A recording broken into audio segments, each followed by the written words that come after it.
Okay, ladies and gentlemen, this is our lesson about the product rule and the quotient rule. We will also do a little bit with trig to add to our arsenal.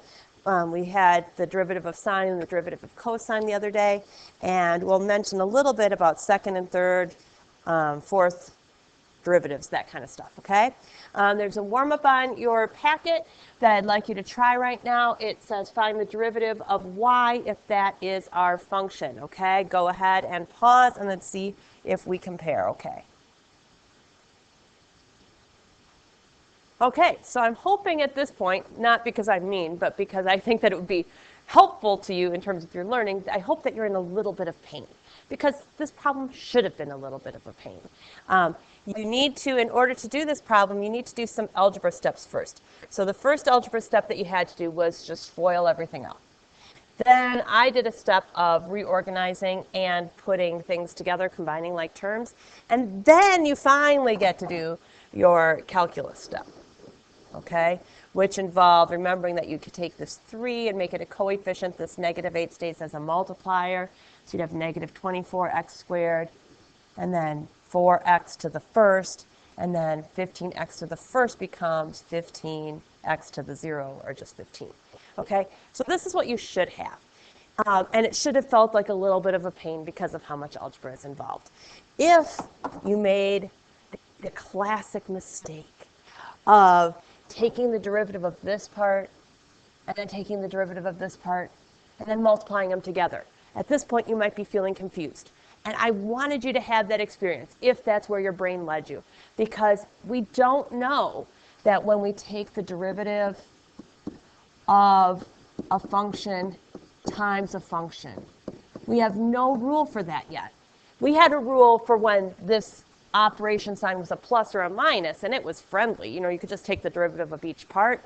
But we don't have that rule for a product. And in fact, this is not equal to just take the derivative of each part. That's terrible. Don't do that, okay?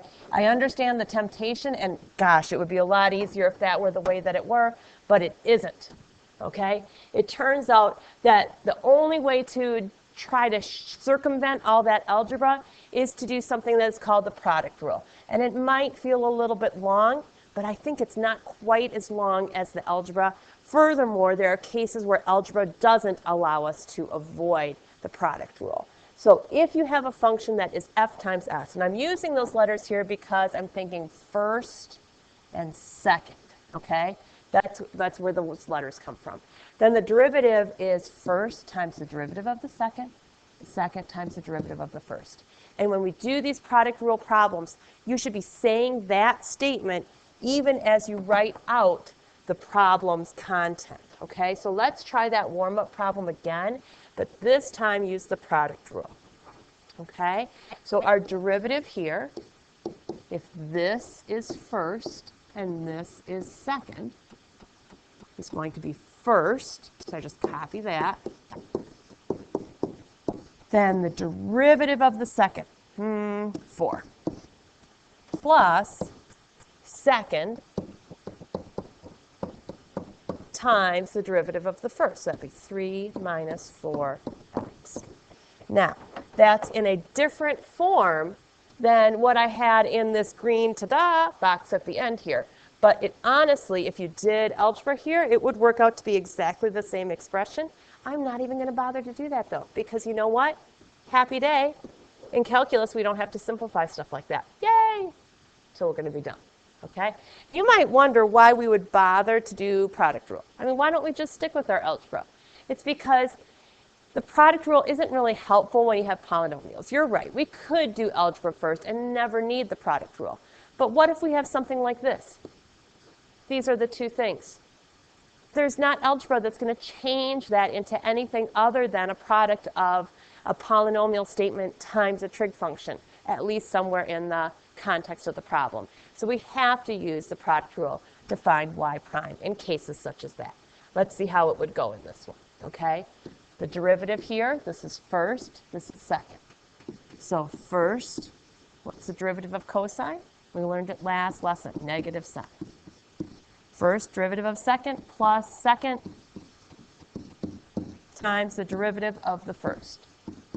Notice my use of parentheses here to make it clear to my reader that this 3x squared is not part of the argument here. Okay, it's not cosine of 3x to the third. Eek. Okay, it's other than that. But that's a fine answer. We can leave it just like that. We love calculus because we can be a little sloppy with our answers. Okay, I have 4 problems here that I'd like you to try. You may pause. In fact, I would like you to pause and then come back and see answers.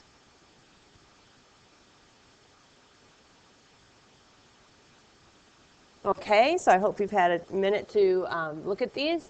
The first question, upper left-hand corner, straight up product rule. Here's first, here's second. So this is first and the derivative of the second, and derivative of the first, right there, plunk in the bucket. Okay, upper right-hand corner is me being sneaky. This is not a product, this is a sum. So you just take the derivative of each part and you're done. Okay, I think it's important to have some old problems mixed in because otherwise you start thinking everything under the sun is product rule, and that is not true. The next one doesn't maybe look like a product to start with, but remember that squaring something means you have 2 copies of it multiplied together. So we can think of this guy as first and this guy as second. So we've got first, and then this is derivative of the second, and this is second, and this is derivative of the first, okay? If you wanted to write that cleaner or shorter, which you do not have to because this is calculus and we can be messy, it's the art class of the math department, you could, in fact, say, well, these 2 things that we're adding together are the same. So I have 2 x squared plus 4 times 2 x's, right? I have 2 of that thing, okay?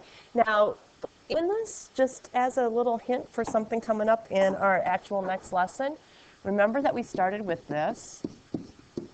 That was our original function. And notice up here we have a 2. We have x squared plus 4 to the first. We have a 2x. You might or might not see something in that. There is something going on there. And something that's going on is what's called the chain rule. That's all I'm going to say about that. That's coming up. Okay, if you see something there, great. If you don't, fine. Okay, this last one again is product rule, first and second. This is first, this is derivative of second, this is second, this is derivative of first. Okay, added together. If you wanted to tidy that up, you would have negative sine squared plus cosine squared. Fine, but you can leave it like this. Again, calculus. Yay. Okay, second thing we're learning today is something called the quotient rule. So we've talked about adding and subtracting. That works nice and easy. And we've talked now about multiplying, which is not that bad, okay? And here is a rule for when you have division, okay? So I'm using the letters T and B for top and bottom. Okay, so if you have a function that is a quotient, the quotient rule to take its derivative starts out bottom times derivative of top minus top times derivative of bottom over bottom squared.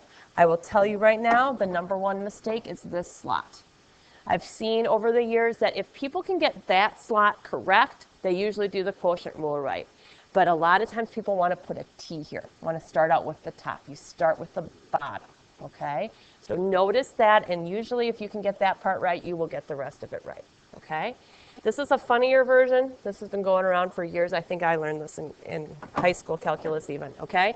So if you want to think of the top as being called high and the bottom is called ho, and saying a derivative is with a D, okay? Then you would start out with the bottom, ho, and then this is the derivative of the top. Ho di high minus high di ho over ho ho, because notice it was bottom squared, so this is the bottom twice, okay?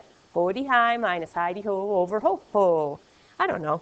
It might be easier for you to memorize. Okay, you do need to have it memorized, so whatever you can do to make that easier for yourself, good for you. Okay? Let's do a couple of examples here. So I have 2 examples. I think you can try these both yourself. And actually, no, I have 4 examples. I'm looking ahead. I forgot.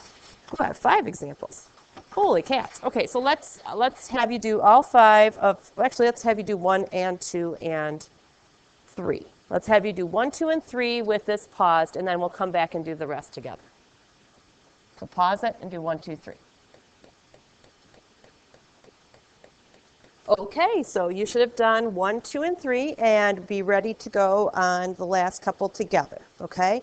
here are answers. Answer number 1, you don't need to simplify. In fact, I would recommend you do not simplify. It's just going to make checking your work harder because no one else is going to simplify. We're all going to just leave it like this. So this is a fine answer. Question number 2. Here is a fine answer. Remember, start with the bottom. Bottom derivative of top minus top derivative of bottom over bottom squared. Okay, remember this is that funky way that sometimes we write squaring a trig function. Okay, the third problem's answer is right here. Bottom derivative of top minus top derivative of bottom, and this is bottom squared. Okay, so it's really just following a formula, which is why we're not doing a live lecture for this. Okay, this guy. We're going to use quotient rule now that we have it to derive the derivatives of 2 other trig functions, the ones that are tangent, cotangent, okay? So tangent we know is defined to be sine over cosine. So if we look at this as our original function, we can apply quotient rule. So bottom derivative of sine is cosine. So bottom derivative of top minus top derivative of bottom, derivative of cosine is negative sine, all over the bottom square. Okay, now I know a while back I just said that we do not simplify, but since the purpose of this question is actually to derive something nice and easy to use in other contexts, for this one I am going to simplify. This is like a proof, okay, rather than a problem. Negative and negative will make this positive. Oh, you should be so excited right now. What do you see? Something from trig. I hope you recognize that wonderful trig identity. Cosine squared plus sine squared? 1. So what is 1 over cosine squared? Reciprocal of cosine is secant. So what we just showed is that the derivative of tangent is secant squared. I also hopefully have shown you that if you forgot this fact ever, it's not that bad to figure it out. You could figure it out if you were having a brain block for a minute, okay? Let's do cotangent together. It works somewhat similarly, okay? Cotangent we know is cosine over sine. So if I take the derivative of that using quotient rule, bottom times derivative of top. Okay, I'm going to put some parentheses here, I think. Bottom times derivative of top minus the top times the derivative of the bottom over the bottom squared. Okay, now it might be a little bit weirder to try to see where the trig identity comes into this, but if you factor out a -1, then you're left with the same trig identity we saw in the previous question. Okay, this whole part in the parens is equal to 1. So I've got y prime equals -1 over sine squared. And what is the reciprocal of sine? Hope you know it's cosecant. Okay, I have a square on my sine, so I have a square on my cosecant, and I have a -1, so this would be negative. So what did we just figure out? We figured out one more derivative to add to the tool chest here. We just figured out that the derivative of cotangent is negative cosecant squared. Okay, so again, this is a great fact, and I hope that you just memorize it because that will make your life easier in the long run. But if you do forget, easy to derive with quotient rule. The last thing, I have here a chart that I tried to snag from your book, but now that I look at it on large scale, it looks kind of blurry, so I'm sorry about that. Higher order derivatives are kind of what you would think they are. A second derivative is when you take the derivative of the first derivative. So you have a function, y equals something, blah, blah, blah. You take its derivative, you get something else, and then you take the derivative of that thing, and that's called the second derivative. Okay? So if you just keep on, continuing this process of taking derivatives, you get what are called higher order derivatives. So first order derivatives or first derivatives, or just as we've called them in the past, derivatives, can be denoted with a prime sign. So a second derivative is 2 primes, a third derivative is 3 primes. on whatever your variable is, okay? And you can do that with function notation. In Leibniz notation, it's a little bit weird, okay? So this guy was dy dx. As a second derivative, you do put in just these little 2's. Okay, so that would be a second derivative. Third derivative is the same kind of way. You can also put 2's on this notation. I rarely see this, you guys. But these first 4 columns, yes, you definitely should be very aware of how they look. Okay, and all it is just taking derivatives of derivatives. So here, this one says find the first 4 derivatives of that. This one says find the third derivative at 1 for that particular function. Okay, why don't you go ahead and pause the video and try those 2, and we'll do the third example in this section together. Okay? Do the first 2. Okay, you should have done problems 1 and 2. In the first problem, you have it says find the first 4 derivatives. So you take a derivative of your original equation, just using power rule and constant, or the multiplier rule, and then you want to take the derivative of this line to get to here, and then take the derivative of this line to get to here, and then the derivative of 36 is just 0, okay?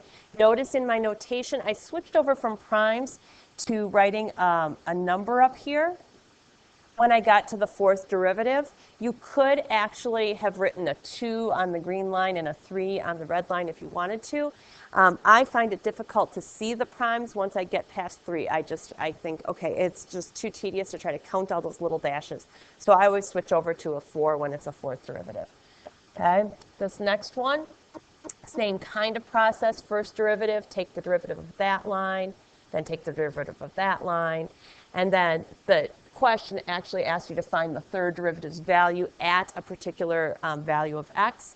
So you just plug in 1 for x in the third derivative, and your answer should be 18. The last problem we're going to do before we are done is to find the 4th derivative of this one. And I thought we would do this together because sometimes fractions cause trouble. I would recommend rewriting this as x to the -2nd. Okay, if you do that, then this problem is painless. But without that rewrite, it is painful. Here's our first derivative. Our second derivative, we're going to bring that -3 down in front. So it's +6 now, x to the -4th. Be aware of you're taking 1 away from that exponent. So it's -3 minus 1 is -4. Okay, don't get confused and make some kind of crazy sign mistake there. The third derivative, therefore, would be -24, x to the -5th. And the 4th derivative, which is the actual question at hand, is +120, x to the -6. Okay? So there are our first 4 derivatives. I did choose to write the 4 dashes up there because in this case, if I write y with a little 4, what does that mean to you? To me, it means exponent, okay? So I think in this notation, I actually do have to go with the primes, or at the beginning, if I'd thought ahead, I would have made that f of x. So that down here, I could have written f with a 4 and then an x, okay? So since I did not mean exponent, I did have to stick with those little tick marks, okay? Irritating. I should have switched it to function notation. All right, that is the end of our lesson. For the next couple days in class, we will be working problems using product and quotient rule, and then we will have a live lesson in class on chain rule, and that will wind up this particular unit on finding derivatives, okay? Thank you so much for listening and taking notes, and I will see you in class.